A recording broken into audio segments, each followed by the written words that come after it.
IB Nation, welcome back to another edition of the Irish Breakdown Podcast. It is Monday, January 27th.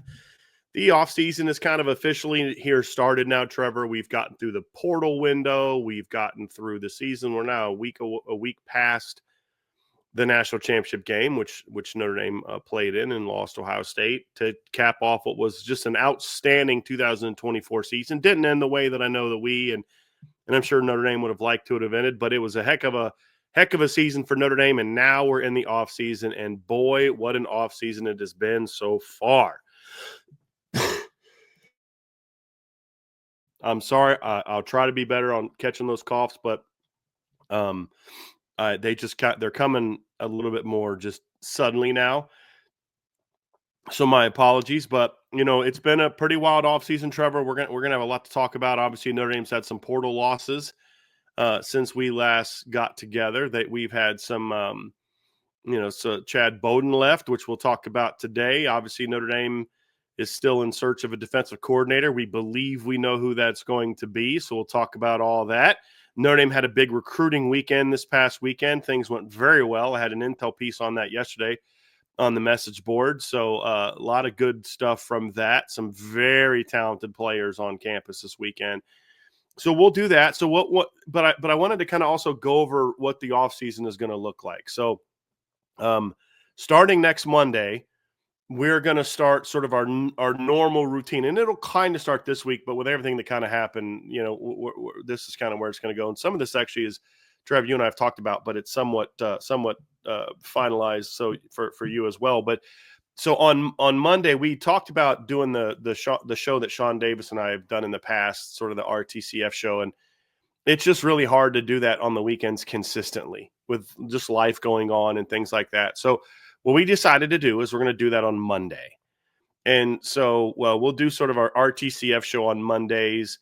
And, obviously we'll talk about recruiting, team, and then a college football topic. So Sean and I will do that on Mondays. Trevor and I are then going to go live on Tuesdays and Fridays. And I need to give Trevor one day a week where he can focus on getting writing done and getting work done and those type of things. And also Trevor's going to start being more involved with recruiting, which obviously our recruiting coverage is going to ramp up here with those things. And so that will be kind of our Monday show. And then Trevor will fill in for Sean and I at times on that Monday. And then Tuesday to Friday, Trevor and I will go live with shows. Wednesday, we're going to get back to the BISA hold. So each day we'll kind of have like a little rundown, a midweek rundown of topics that are pertinent, and then dive into the BISA hold every Wednesday. So Salty, there's your cue. You can go ahead and get the BISA hold thing up on the board now. And then also on Friday, we're going to, obviously have the Friday free-for-all mailbag. And so then on obviously Tuesday, Wednesday, Thursday, different days, we'll have different topics that we'll discuss. We'll break down aspects of the team. Tomorrow, for example, Trevor and I are going to dive into, we're going to take a sort of a look of building into the offseason. And the first topic that we'll kind of get into tomorrow is going to be, look, can Notre Dame build on its 2024 success? And then what are some of the things that, looking forward to 2025 about what our expectations are for Notre Dame in 2025. And so we'll dive into that. Wednesday, we'll kind of do a portal overview on Wednesday as our midweek rundown. And we'll talk about what was lost, what that means for Notre Dame, what they've added, what that means for Notre Dame, and then BISA hold.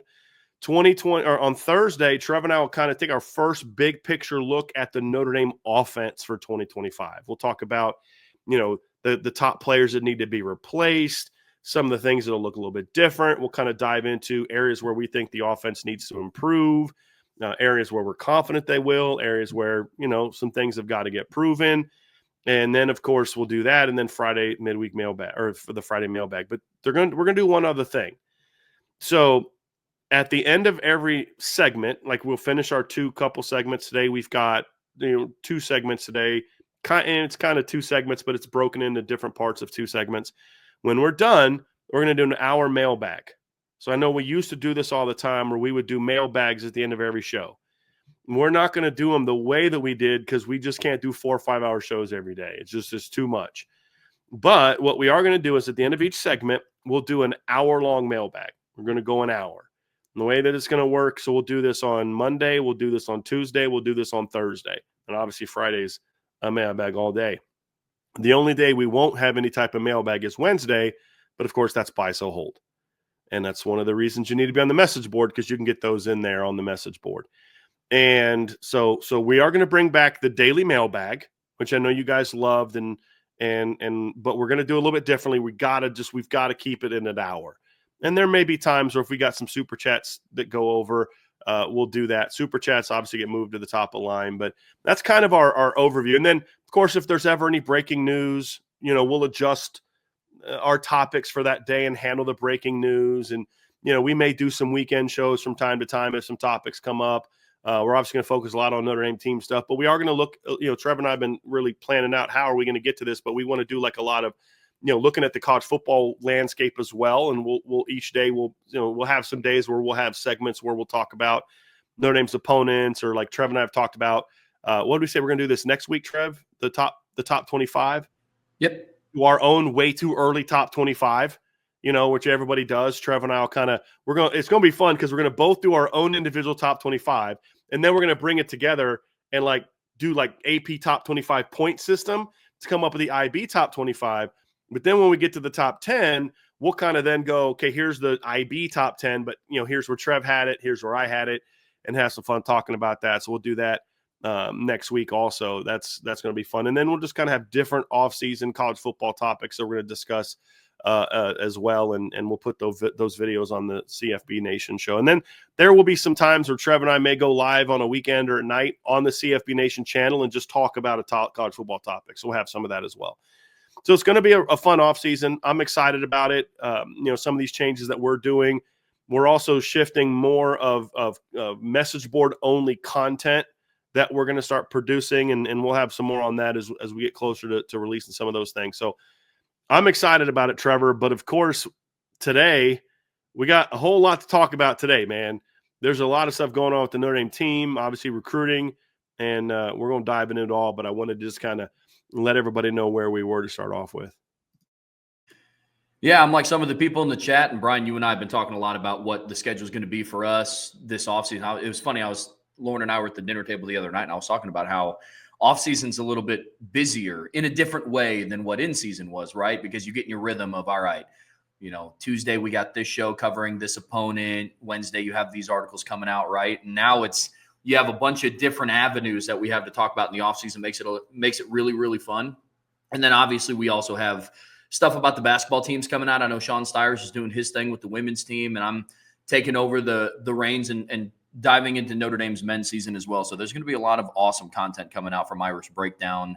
Notre Dame's men's basketball team got some work to do, a little bit of elbow grease they got to put in to turn around their season, but they got some good pieces back. The team's as healthy as they have been since the start of the season. So I'm excited to jump into everything with you, Bryan. Like you said, it's been a week into the offseason, 7 calendar days since Notre Dame played Ohio State in the national championship. And it feels like the offseason's already been going on for a month with how busy everything has been between the departures and the transfer portal and some additions and junior day. And so there's a lot, man. There's a lot to jump into.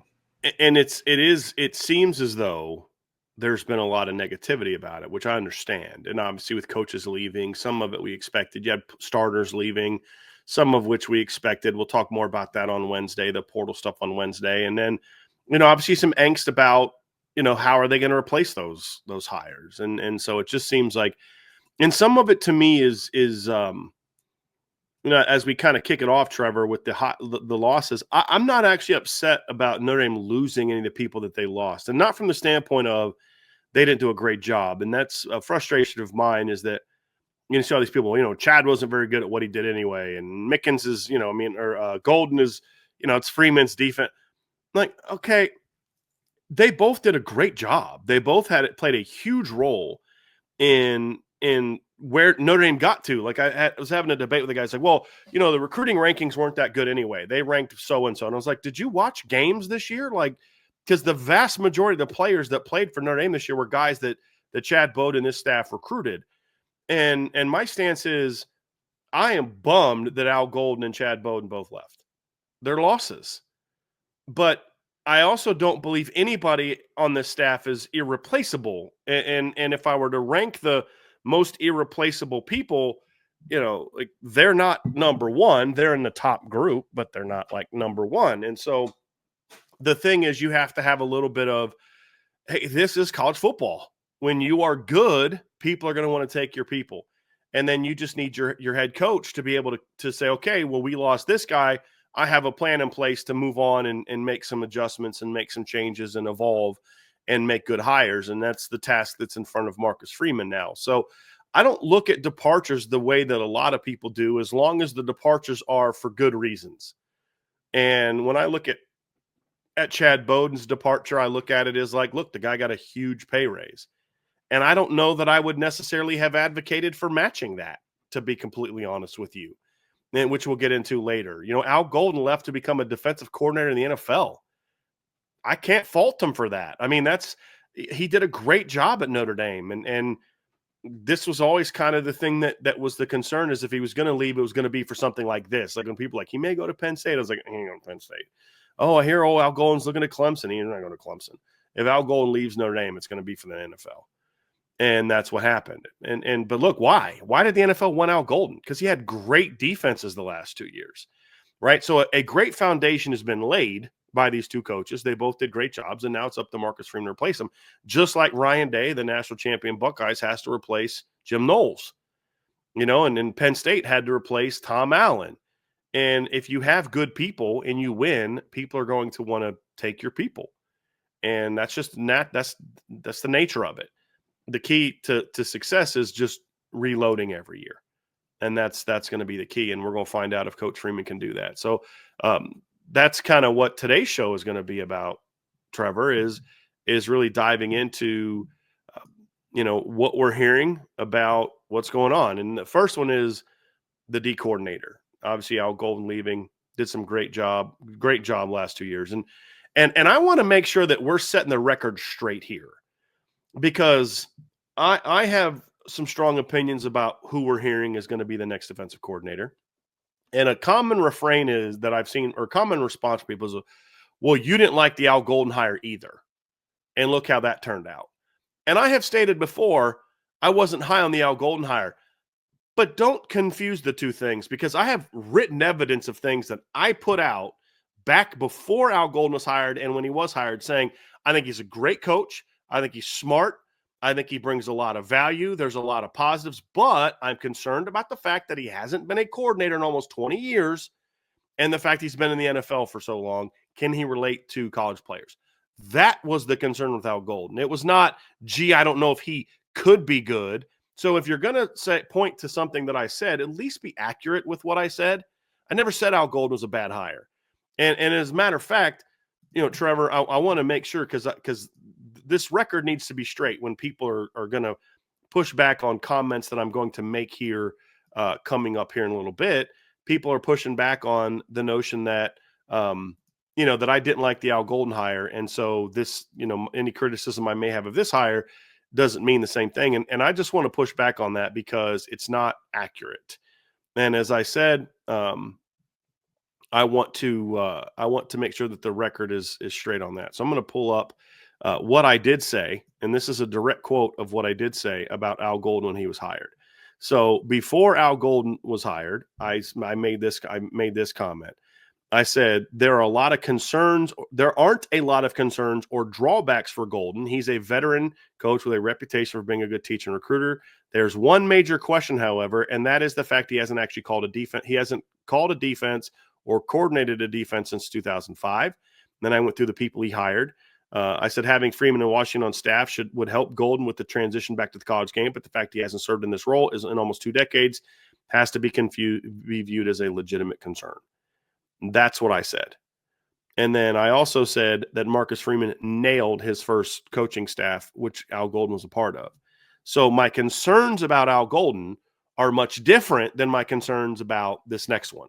So I want to make sure that people understand it, because I definitely admit that I was concerned about that hire.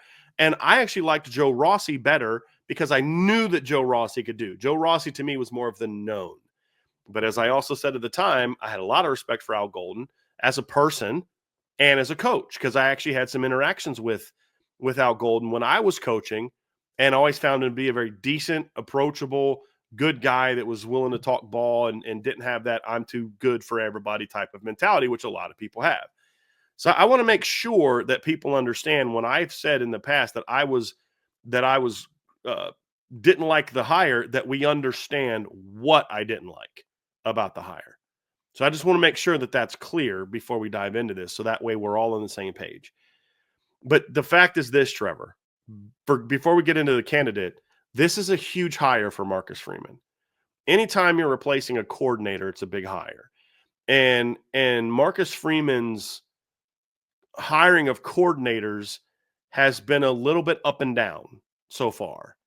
But he's only had to make one hire on defense as coordinator, and that was a home run. Right? I mean, Al Golden was flat out a home run. There's been some questionable hires on the offensive side of the ball. Obviously, Tommy Reese was one that was kind of thrust on him. I tend to like Tommy a lot more than others as a coach and the job he did. And, obviously the Jared Parker one was a risk. I understood the reasons why. I think you had to make that move at that time because you had gotten turned down by multiple coaches up to that point in time. But I understood the hire, but it was very risky. Didn't pan out well.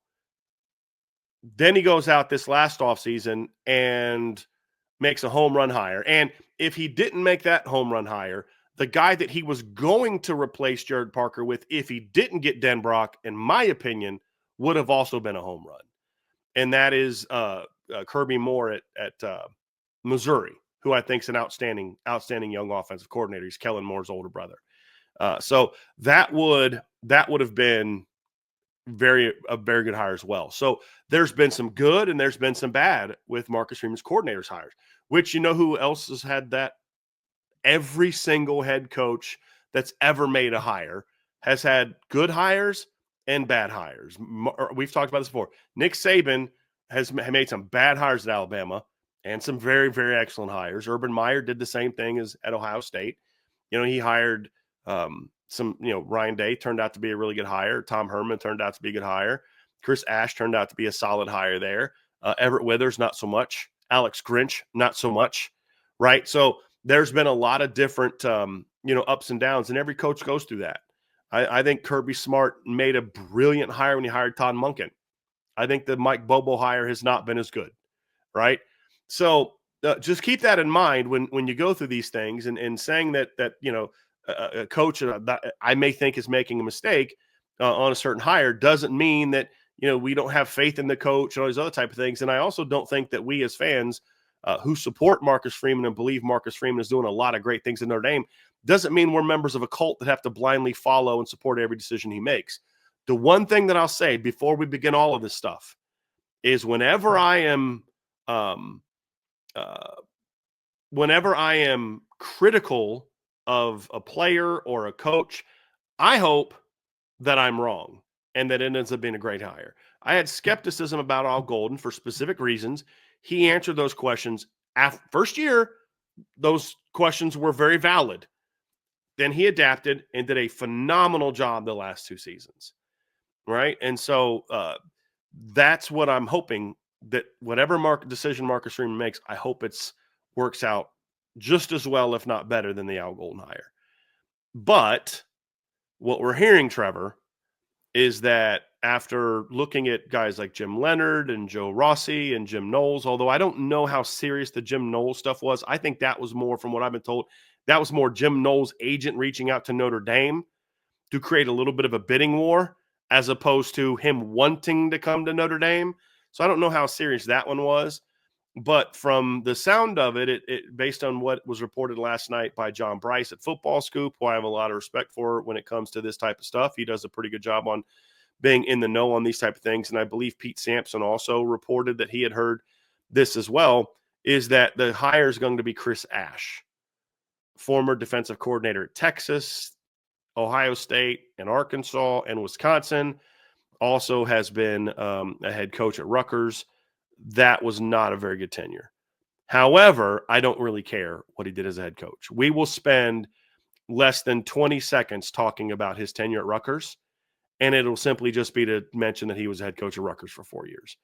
Because I've said a million times, Trevor, just because you're a good position coach doesn't mean you're going to be a good coordinator, and vice versa. And just because you're a bad head coach doesn't mean you're a bad coordinator, because you had to have done something in your previous roles before you became head coach to get a head coaching job, right? So I don't care. And also he walked into I don't care how good or bad of a coach he walked into a situation where they were dealing with NCAA sanctions. So I don't really care about what he did at Rutgers. I'm going to focus more on what he's done as a defensive coordinator, and that's going to be more of where our discussion is. So sounds like, barring a change of course, a change of heart, there being some issue in the background check, it sounds like Chris Ash is going to be the next defensive coordinator at Notre Dame. So, Trev, let's just kind of go a little bit into, and if you don't mind kicking this off, just kind of running through his coaching history as we get into this. So I think you said you have that up.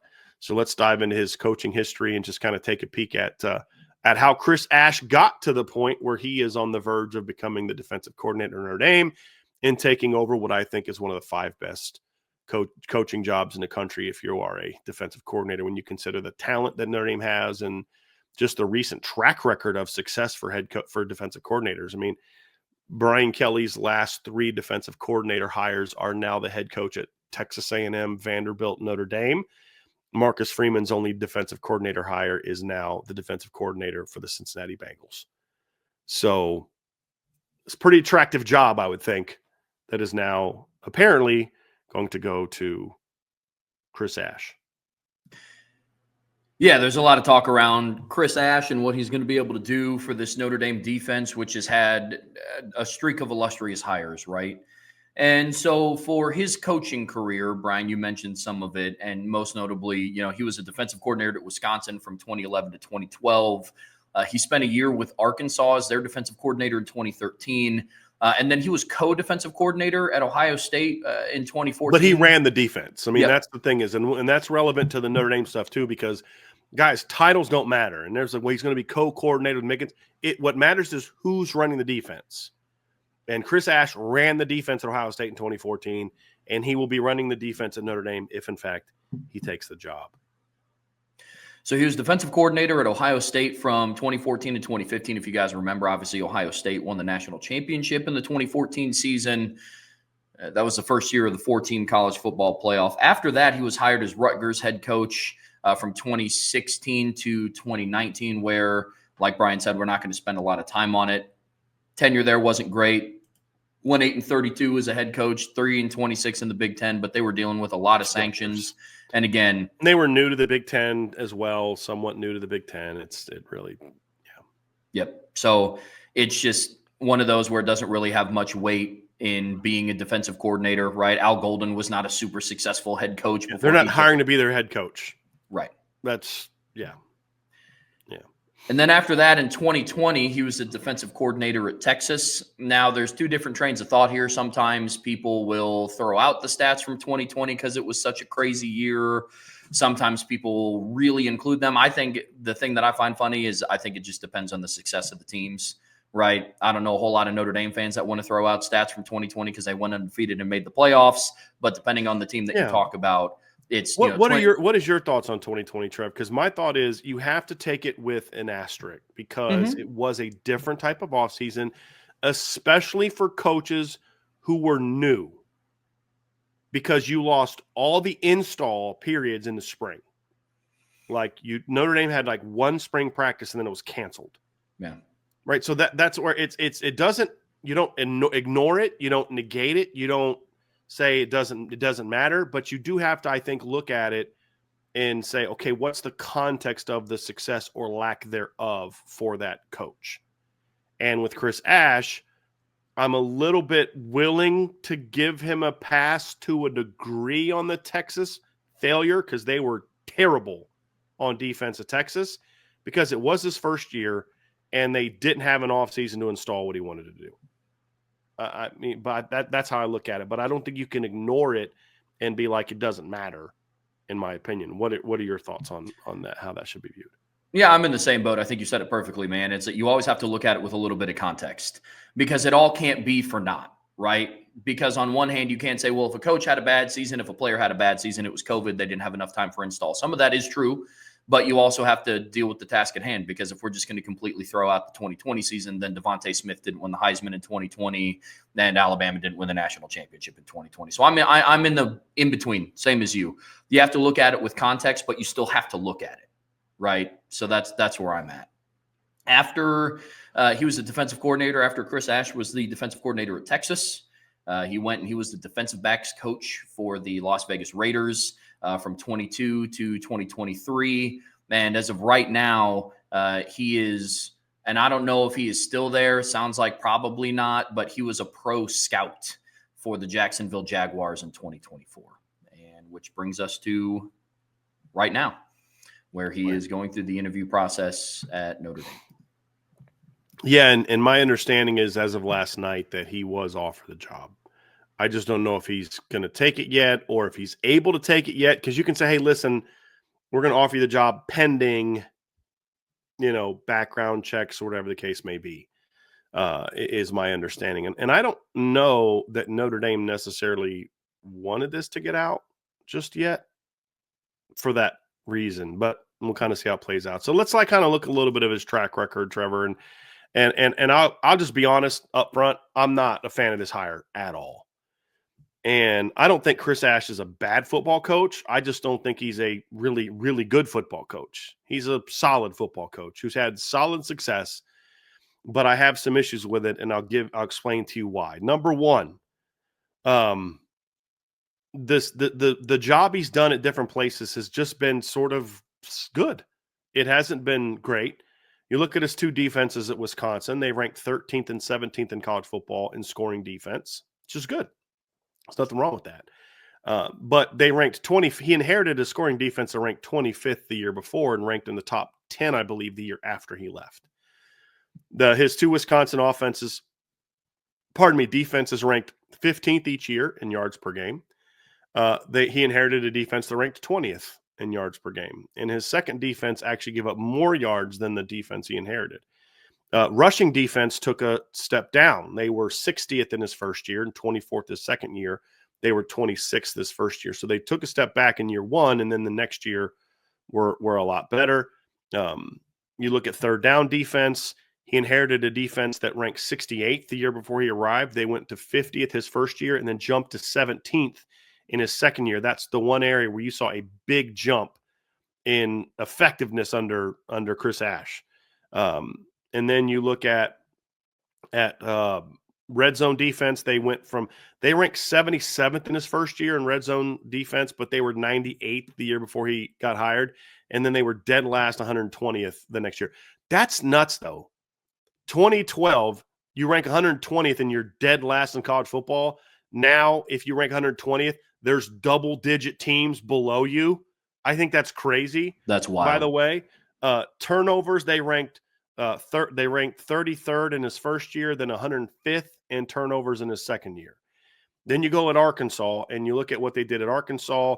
They actually got worse in scoring defense, worse in total defense, worse in yards per play, worse in rushing yards, worse in passing yards, which is an anomaly because normally in other stops, his pass defense tends to get a lot better, and I'm going to talk about that in a second. Worse in third down defense, slightly better in red zone defense, 19th to 17th, and then worse in turnover margin. Ohio State, his first year, they were pretty much what they were the year before. His second year, they were a lot better. They ranked in the top 5 in total defense or scoring defense. I think they were second in scoring defense his second year, Trev. They were 9th in total defense. They weren't elite in either pass or rush defense, but they were really good at both, which is why they ranked top 10. So it's interesting. They didn't rank in the top 10 in either rushing or pass defense, but they ranked in the top 25 in both. And then you add them together, they ranked 9th in total defense, 22nd in rush defense, 16th in pass defense. They did rank 9th in yards per attempt. And I think that's a better reflection of how good their defense was that year. Part of the reason they ranked 16th in passing defense is because they had a lot of big convincing wins that year, late in the year especially. I mean, they won the Big Ten title game 59-0 over Wisconsin. So when you have big leads, teams are going to throw the ball more. So I think that 9th in yards per attempt is a little bit more up my alley. The concern, again, is they ranked 56th in interceptions. with a defense that had like Von Bell. It had, I think Marshawn Latimer was a backup on that defense. You had Eli Apple on that defense. That was an absolutely loaded defense in 2015. And so, yeah, it's great that they had good stats in 2015. But again, when I look at it, Trevor, it's kind of like you had Von Bell, you had Tyvis Powell, you had Jerry Conley, first round pick, Eli Apple, first round pick. On the D line, you had Joey Bosa, who's a first round pick. You had Sam Hubbard, you had Adolphus Washington. Your linebackers are Darren Lee, who I think was a first round pick. Josh Perry was a third round pick. Raekwon McMullen was your leading tackler. Like, that was an absolutely loaded football team and did what you're supposed to do. They only had one loss that year in the regular season. Wasn't because of their defense. I think they lost like 17-16 because to Michigan State, if you remember, at home. Defense was very good that year. In 2014, defense was kind of just solid. That first season they had some games where they were good and some games where they weren't so good. That year they won because they had an elite run game late in the year and with Ezekiel Elliott. And they had some games where, you look at Alabama, they gave up 35 points. I actually think they gave up 20 points to Oregon in the title game, but I thought they did a really nice job against Marcus Mariota in that defense. I thought that was one of the better jobs that he did. Gave up 28 points to Michigan, 27 to Indiana, 25 to Minnesota, 37 to Michigan State, 24 to Penn State, 24 to Maryland, 28 to Cincinnati, and then 35 in a home loss to Virginia Tech. They had couple great games. The Wisconsin Big Ten title game, they shut out Wisconsin, was obviously really good. And then they shut out Kent State early in the year. Those are the only two games all season they held opponents to single digits with the same players basically that they had in 2015. So when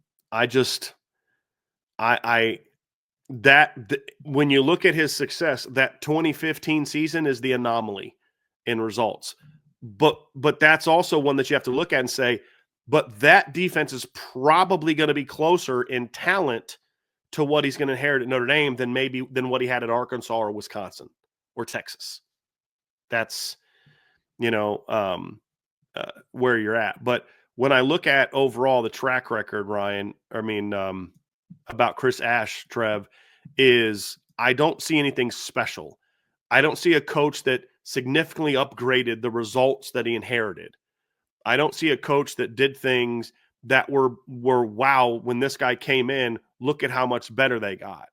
And when you look at like when Mike Elko took over at different places, Bowling Green, Wake Forest, in different places, they always got significantly better on defense. That's the reality of it. And they just haven't done that here. They haven't done that. And so the reality is that, I have a hard time looking at this, and I'll get into some other aspects that concern me later. Is when you look at the hire, is Chris Ash a bad football coach? No, because he's never coached a bad defense except for 1 year at Texas. And as we've said, he inherited a bad defense, didn't have an offseason to turn things around because they literally did not have an offseason, right? And that was so, like, to me, there's two anomalies in his track record: Texas 2020 and Ohio State 2015. Everything else has just been kind of good, top 25-ish type of defense. I guess you could say Arkansas in 2013 also. But again, he inherited a terrible defense. But that's the thing, though. It's like it's up and down. And when you look at other coaches that Notre Dame has hired recently that have had experience, there was always significant improvement from when they took over. Obviously, you look at what Al Golden did at Virginia when he took over. You look at the job he did turning around Temple. They got a lot better in a hurry and got better on defense. And then obviously Notre Dame did the same thing. He inherited a pretty good defense in 2021, and he made it elite. And this defense statistically last 2 years was better than anything that Clark Lee, Marcus Freeman, or Mike Elko did. And the only defense Notre Dame has had in the last 30 years that could match what this defense did the last 2 years was the 2012 defense. And so that's kind of my issue here is we don't need that guy in the chat anymore. Goodbye.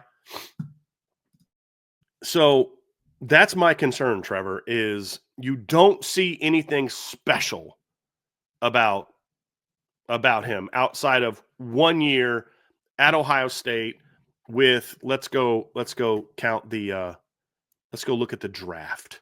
Okay, let's go ahead and look at that Ohio State team in 2015, and let's go talk about who they had on that team. So they had Joey Bosa was a first-round pick. Eli Apple was a first-round pick. Darren Lee was a first-round pick.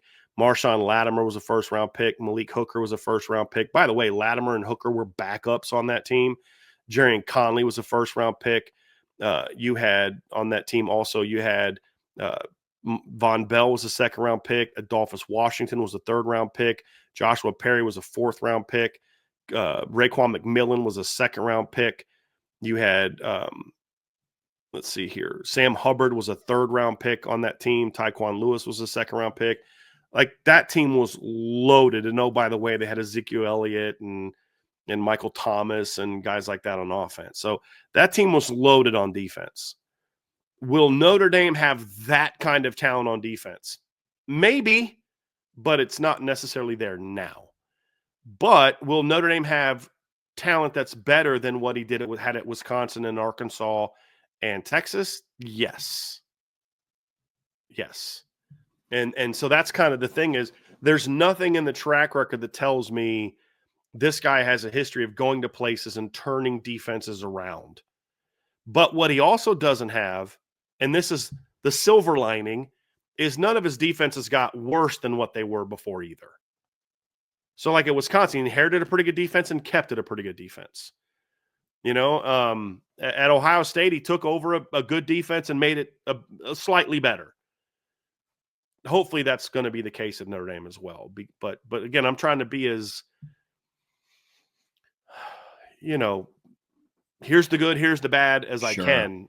But you just kind of think for a hire at Notre Dame, you just think there's a guy that's going to just kind of knock your socks off with the work that he's done at previous places. Yeah, I've spent a lot of time thinking about this potential hire, and it sounds like it's all but a done deal until the ink is on paper, right? And so for me, I have a lot of different opinions on it, right? And you point to some of the facts that you had. To me, the way that I look at it is that he had, you can't discredit, right? Like at Ohio State when he was at Wisconsin, and I'm all for that, right? I understand that. But to me, the mark of a good coordinator, especially when like Marcus Freeman's whole mantras about elevating and making this program better and things like that, is you brought in a guy who like isn't known for like elevating. You know what I'm saying? Like you go back through and you look at what like a Bryant Haynes did at Indiana. You're not going to convince me that Brian Haynes didn't have or had more talent on that defense than, you know, a Texas defense.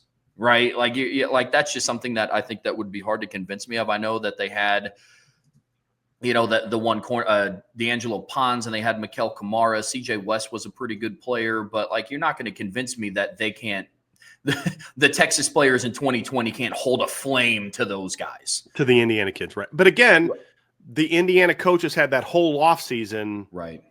Sure. To get that group going. And he didn't have that. Right. You know, right.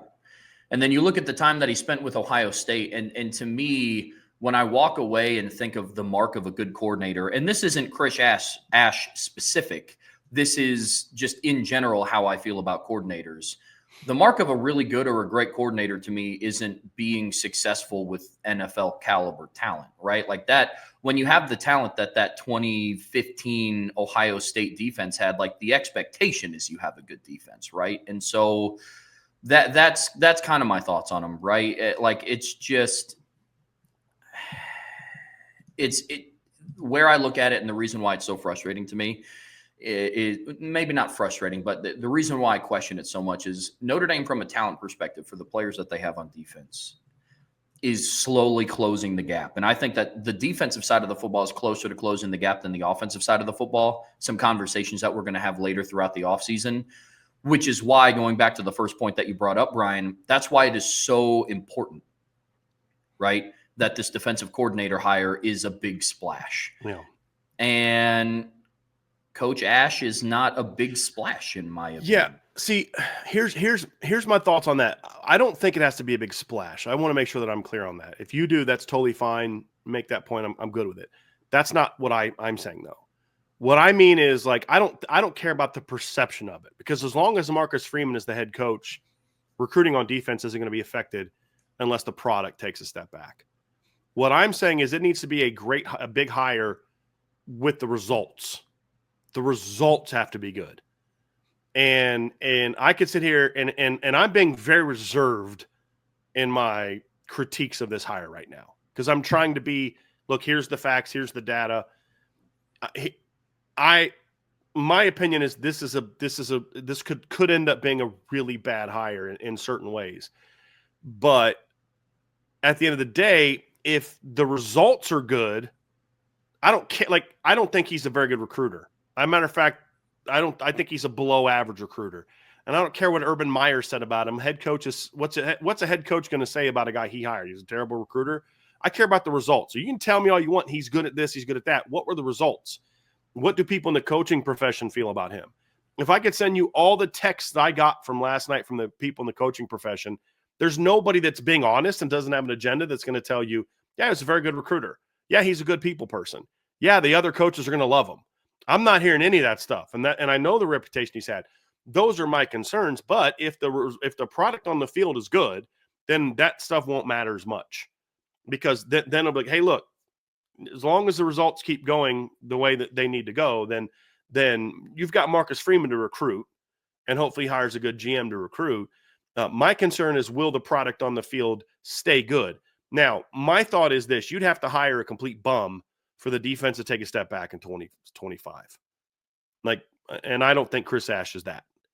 Meaning, you're walking into a pretty established situation. You're walking into a situation where you've got a lot of talent. Marcus Freeman needs to do whatever he can to keep Mike Mickens and Max Bulla especially on staff, especially Mike Mickens, because that is the best defensive coach and defensive backs coach in America. My concern is Chris Ash is the DB coach. How's that going to work? Is Chris Ash just going to be the D coordinator and then let everybody else kind of coach their positions the way they have?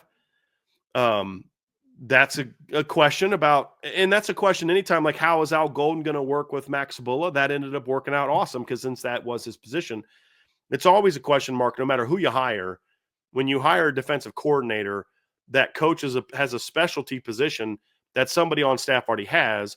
You have to kind of look at that, right? And you look at somebody in the chat said, well, let him coach safeties. So what you're saying is you're expecting Mike Mickens to take a demotion, essentially, to bring in Chris Ash. Because people say, well, what if Mike Mickens is the co-defensive coordinator? I don't know if it's true or not that Mike Mickens is offered the co-defensive coordinator. John Bryce is reporting that that's true. So if John's reporting that, I got to give it credence, because John does a really good job of that stuff. But what I have been told is that if it is a co-coordinator role, it does not change his role at all. And any good coach knows, unless I'm just looking for a pay raise, I care more about my role than the co-coordinator thing. So Mike Mickens is going to go from pass game coordinator and coaching the entire secondary to co-defensive coordinator, which is the same thing he did last year. And now he's only going to coach corners. You know what I mean? Like, that's what you have to be careful if you're Marcus Freeman, is how do you handle this meshing of it? And I'm not saying it will or won't be successful. I'm saying that's what Coach Freeman has to juggle. So this isn't a criticism or saying it's a mistake. It's simply saying that's sort of the waters that Marcus Freeman's wading through to make it work, because making the staff work together is going to be the key, right? You have to make sure that the staff can work together. And so that's kind of the conversations you're going to have about how you make it work to where everybody's on the same page and moving forward. That's going to be a key to this working or not. You know what I mean? And so, but as long as the staff stays somewhat together, especially, like I said, Mickens and Bulla, the talent appears that it's going to stay, barring guys leaving after the spring. I don't know why they would do that. It's certainly possible. He's going to inherit a really talented roster, a very deep roster. And it's just about, just don't screw it up, don't mess it up in year one. And that we've seen him do. Right? Like that we've seen him do. That we've seen him at the very least get moderate improvement in most categories in his first year. Well, you don't need to have moderate improvement at Notre Dame. You just have to don't take a step back. That's the difference between kind of the expectations here and the expectations he had at maybe like at Wisconsin and Ohio State. I don't count Arkansas. Like that is not a similar situation because that was a new staff replacing a fired staff. That's different than at Wisconsin where he was replacing a guy that was a good coordinator and the team was having success. He steps in at Ohio State. You know, Everett Withers was let go the year before. He didn't do a very good job. But when you look at it, it's they were still like, what, 13-1 the year before? Yeah. Right? And went to the Orange Bowl. Yeah. You know, I mean, 13-2. They were still a really good team. It's just don't take a step back. And he didn't take a step back in Ohio State. He didn't take a step back at Wisconsin. And that's kind of what you're looking for. Yeah, the question marks that I have, again, like I already stated, like it's just an interesting conversation and something that this is a personal thing for me. It's just something that I'm going to have to get used to adjusting to, right? And I toe the line between, you know, being a part of the crowd that trusts Freeman and whatever decision he makes is gold, and giving my own analysis of what I believe of the Chris Ash hire, right? Because to some extent, I understand the Freeman talk. I do. But for me, it's just it's going to be a tough adjustment going from Notre Dame's defensive coordinator being like the strength of the team and he's an elite coordinator to having a guy at the helm now where it's just like, hey, please don't just mess up.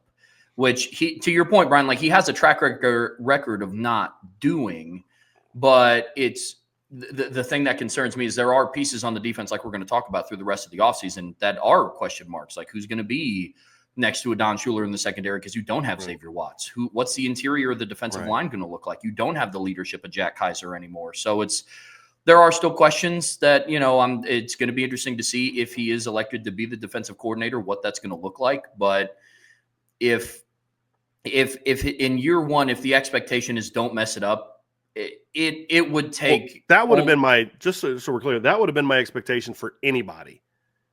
I mean, if they brought in Jim Leonard or Joe Rossi, two guys that I'm high on, I'd have been like, dude, don't screw it up, right? Like, don't be so dead set on doing your thing that you take them back away from what they've been doing. Just so we're clear on where I'm coming from that, what I mean by that. Sure. I just think that asking like a Leonard or a Rossi not messing it up is just different than asking a Chris Ash not to mess it up. Like that's the way that I look at it, if I'm being 100% honest. But again, I mean, we'll see. Because, like, again, nothing is like official yet, but it sounds like it all but is. But for me, those are some of the reservations that I have. But his track record proves that he's not a total bum, right? Like I also don't want to paint this picture that they just hired an Indiana 5A high school defensive coordinator to come in and take over at Notre Dame either, right? So, and like this is not a Bryan vanGorder hire. Sure. Like, okay. My concern is that what I know of his reputation of how he interacts with people, I can understand why people would compare him to Bryan vanGorder. That's a concern. I don't know if he's been humbled by his going from national championship coach to head coach to like you're a position coach on a crap NFL team and now you're just a scout on an NFL team. You're not, maybe there's been some humility there. Sure. I don't know. But the reality is Bryan vanGorder had coached at two schools prior to Notre Dame where they had like literally the worst defenses in school history. Like this isn't like, this is not that. Right. So I know that anytime they hire a guy that people are like, oh, it's not a good hire, that's automatically where we go. Is Bryan vanGorder. I just want to make sure that we're clear. This is not that, in my opinion, as far as his ability to coordinate a defense. The other thing too, and just so we're clear, what I'm talking about with Bryan vanGorder, Not two defenses. I'm sorry. Notre Dame was the second defense, but he had been the Auburn defensive coordinator 2 years before, and they had the worst defense in school history, and they were 2 years removed from a national championship. He'd been in the NFL for a while. He was with the Colts for a while. He was with the Jaguars. I mean, prior to the 1 year in 2012 with Auburn, he hadn't been a defensive coordinator since 2004 at Georgia. So it'd been a decade since. Chris Ash is not that. And he did, again, the Texas defense was not good at all, but I don't know that I view it the same way as the job that Brian VanGorder did, because the circumstances are very different. And, when you look at the Auburn team in 2011, they were pretty bad. They stayed pretty bad. And, the next year they went to the title game and their defense wasn't a whole lot better than what it was before. They just scored a lot of points in 2013. But this is not that. This is not that kind of defense. My concern, however, though, Trev, is even when I look at some of the good years he had, like at Wisconsin, for example, and even in Ohio State in 2014, one of my issues with John Tenuta when he was hired was, look at all the top 25 defenses he had. That's what I kept hearing. Look at all the top 25 defenses. And but when you looked at the stats, you'd see they'd beat up on a lot of bad teams and then get kind of ripped up by some good teams. And there's a little bit of that in his track record at Wisconsin, and even to a degree at Ohio State his first year. And that's a little bit concerning, So like they ranked, 15th in scoring defense at Wisconsin in 2011. But if you look at it, they gave up 37 and 39 points in 2 games against Michigan State. They gave up, 45 points and over 600 yards in the Rose Bowl against Oregon. And they gave up over 30 points and gave up over almost 300 rushing yards to an Ohio State team that in 2011 went 6-7.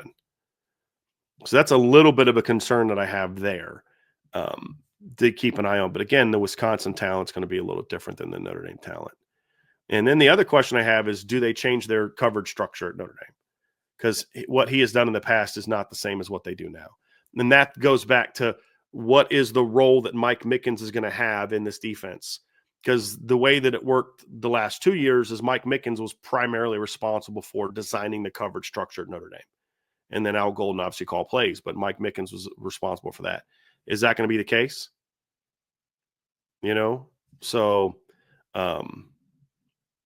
that's something that's going to have to be addressed. But again, this is not a Brian VanGorder hire, guys. The question here is, will they still be playing championship defense or not? That's a very fair question. Is this defense going to fall into the top 20s and 25s as opposed to being a top 5 or 10? That's a different conversation than, is this guy going to have a stretch of 3 years that is some of the worst we've ever seen in Notre Dame? And that's what happened under Brian VanGorder. This is not that, just so we're clear, because I want to get rid of the hyperbole here. There's a lot of hyperbole going on in the chat. Number one is, this is not that kind of hire. Number two, guys, if you don't want our opinions and you just want us to trust Marcus Freeman and everything he does, I don't know why you're watching the show. Like, if like somebody just said, and somebody who I adore in the chat, is anyone going to give Marcus Freeman the benefit of the doubt? Right? Super annoying. Marcus Freeman's the head coach. I trust him and will let him tell, then automatically assuming this is bad. Did we lose faith in his decision making? So why are you watching then?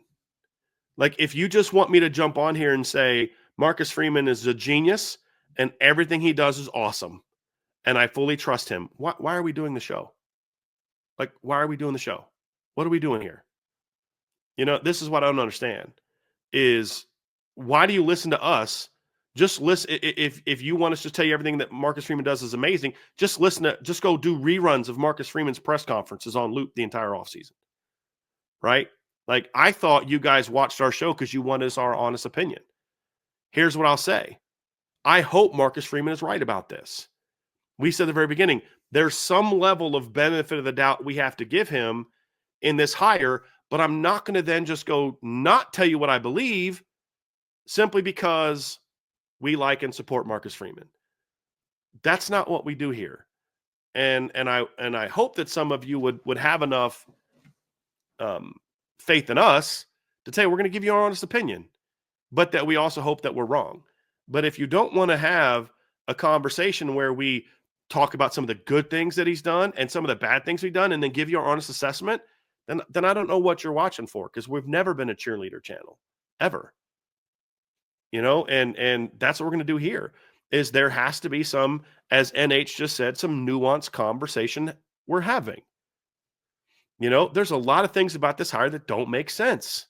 I have to think that Marcus Freeman has thought about those things and has answers for those things. I don't know how what he's done in the past and coverage wise is going to fit here, but he's also spent the last 3 years in the NFL. Has his views on coverage changed now that he's spent some time in the NFL, knowing that Marcus Freeman runs sort of an NFL type of coverage structure? I have to think that conversation was had. I can only tell you, though, what we know. That's the reality of it. And I'm so tired of the whole, yeah, well, people didn't like this hire and it worked out. I mean, do we really want to get into that conversation? Because I could point to some hires that were made that didn't work out. That doesn't matter. Every coach makes good hires and every coach makes bad hires. Everyone. Nick Saban, Lou Holtz. I mean, Lou Holtz thought hiring Rick Minner was a good idea. After Barry Alvarez and there was one other coordinator in there. So, like, that's the thing, is every coach is going to make bad hires. Our job is to talk about it and tell you the good and then tell you the concerns. And so to me, it's like, okay, that's a question that's going to have to get answered to tell us if this is going to be a good hire or not. How does that part of what he does change? Because you've recruited a defense geared towards playing man-free defense, essentially. You've got corners are going to come in and play coverage, man coverage football. And your safeties are going to do a lot of, you got to cover the middle, you got to come downhill. They were a lot of quarters type of defense in the past. Now at Texas, they did a little bit more with their safeties kind of playing middle of the field. Didn't go all that great, but they played a lot of off-zone, off-man coverage at Texas from the film that I saw. It's been a lot different than here. But is he able to change? That's going to be, or adapt. That's going to be a question. And that's why it's important that Mike Mickens stay on staff and have a key role. Because if Mickens is allowed to say, okay, Mike is going to be in charge of putting together the coverage plan, and you've got to fit other stuff around it, then I feel a little bit better about that transition. If that, you know what I mean? Because his defenses were not good at forcing turnovers. They were not good at forcing interceptions. They were decent at being disruptive. They usually improved rushing wise in years like Wisconsin. They got better in year 2. Ohio State, they got better against the run. Ohio State, the biggest improvement I thought he made at Ohio State was run defense. They got better in run defense in his first year. But those are things that I look at, Trevor, and say, if that's still going, then I will feel better about it. And then how long can that continue to go? And the other thing, too, is we have no idea what kind of job he can do past 2 years, because he's never been anywhere more than 2 years as a coordinator. And is that how it's going to be here? Just 2 more years and then they're moving on again? Or is this a hire that maybe lasts a little bit longer? But all I care about now is 2025. And how does the adjustment make in 2025? So those are the question marks that I have, Trev, and some of the things is I don't know, and none of us know, how his thinking about defense has changed with his 4 years in the NFL. 3 as an assistant coach, 1 as a scout. That is the big unknown about. We know a lot of things about what he's done as a college coach, but how has his view of deep, because like what Al Golden ran at Notre Dame is very different than the defense he ran at Virginia and the defense he ran at Temple. Very different. He adapted based on what? His time in the NFL. And then obviously having Mike Mickens on staff. Will Chris Ash go through a similar evolution as what Al Golden went through? That's sort of the hope in this one. Yeah, I mean, it's tough, right? Because we're talking about a guy that has yet to step foot on a practice field at Notre Dame. It's all speculation at this point. We just have to go off of his previous track record when he was in college, right? And the last time he was a defensive coordinator in college was a decade ago. And so there's just a lot of different question marks around this. And yeah, look, and I've always been this way. We have this conversation when we talk about position battles, and people are team Estime and team Diggs. And look, dude, I'm team Notre Dame. Whatever helps this program win, and you never know. Maybe Chris Ash comes in and he does a phenomenal job, and We the all hope defense doesn't that. take a step back. We Right, all hope that. We're Notre Dame fans. We hope that that's the case. right, I certainly right. hope that that's the case. Yeah, so do I. I mean, I came on here and we had a show talking about how we were very vocal about how we wanted it to be Mike Mickens. But at the end of the day, like, I'm not on Notre Dame's coaching staff. That's not up to Right. me. I don't make that decision. And so like, to some degree, like, I get it. Like, that's where the trust in Marcus Freeman comes in, because I'm not the head coach at Notre Dame, but we can give our assessment, and what we have to evaluate it on is what he did previously. We can't evaluate what he did at Notre Dame yet because he's not at Notre Dame yet. So that's how I look at it. That's how I look at it. The one thing about that is important to say is, yes, we made our statement. We think Mike Mickens should be the defensive coordinator. But at the same time, we also said, but Marcus Freeman he knows, right, where where Mike Mickens is, and where he thinks Mike Mickens is. And I would give him the benefit of the doubt if he decided to go outside the program to a degree. And that's what I'm saying is, like, I hope this works out. I hope that that the conversations that they've had, talking defense, talking scheme, I hope that transition is going to be smooth, because there's been an evolution with Chris Ash as a coach and how he treats people in his 3 to 4 years in the National Football League. That's my hope. And there's to a certain degree, we don't know certain answers to everything. We can talk all we want about the job he did at other schools, which is good, nothing special. That's the problem that I have. I think his recent track record is not glaring. I mean, if we're being honest, since those 2 really good years at Ohio State, he had a failed tenure as the head coach at Rutgers. He had a disastrous defense with Texas. And then he had 3 years in the NFL for bad teams. 1 year with Urban in Jacksonville, that was a dumpster fire. He spent 2 years with the Raiders, and that train wreck of an organization. And then this past year, he was a scout with the Jaguars. Last time he was really on a good team was 2015 at Ohio State. And that's a little bit of a concern as well, where people talk about how this is similar to Al Golden. Al Golden was the linebackers coach and was the primary third down play caller for the AFC champions the year before he came to Notre Dame. These two things are not the same. Right. These are not the same. And that's where we're at. But like, my frustration is not that they didn't promote Mike Mickens. That's right. I have a level of, okay, and Coach Freeman knows where the staff is. He knows what the needs of the program are more than we do. So if he doesn't think Mike Mickens is the right guy for the job, I don't like it. I don't agree with it, but I'm not going to just crush him for it. My issue is more specifically, I don't like this particular hire. And when you have guys like Jim Leonhard out there, do what you got to do to make it happen. Reports are today that Jim Leonhard's decided to stay in the NFL. Okay, fair enough. But there's so many. It's not Jim Leonhard to Chris Ash. There's a lot of other good defensive coordinators out there. I don't understand why there was a need to rush this, and there was not a need to rush this, which leads me to believe that Marcus Freeman wanted to go this route. This was not a panic move. This was a decision he decided to go with. I think there's obviously has to be some level of relationship there. They have the same agent. I don't know what role that played. John Bryce reported that as well, that Marcus Freeman and Chris Ash have the same agent. I'll be honest, that's concerning. You know what I mean? Like, Urban Meyer's singing Chris Ash's praises. I don't know if, that makes me feel all warm and fuzzy about it. But it's just, the whole process is odd. I mean, Marcus Freeman's talking about Mike Mickens is ready to be a D coordinator and he's trying to elevate. Well, then you get to this and it's like, okay, what message did you just send to teams that may want to hire Mike Mickens as a coordinator? He's ready to be a coordinator, just not for me. And then you bring in a guy who hasn't been a coordinator in 5 seasons, and that was a disaster. And then before that, hadn't been a coordinator in a decade, right? And that was very good. It just, Joe Rossi's not interested in leaving Michigan State.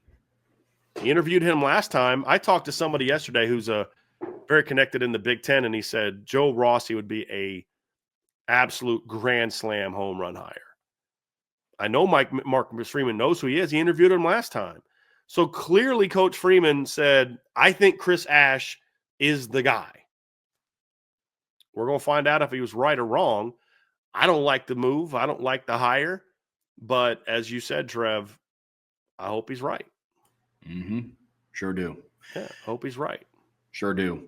There's another replacement that Notre Dame is going to have to kind of juggle with in the offseason, right? And a replacement that we're looking to get to. And before we talk about that, guys, be sure to hit that like button, hit that subscribe button, hit that notification bell, share this podcast with your friends and family, anybody that you know loves Notre Dame football and college football as much as you do.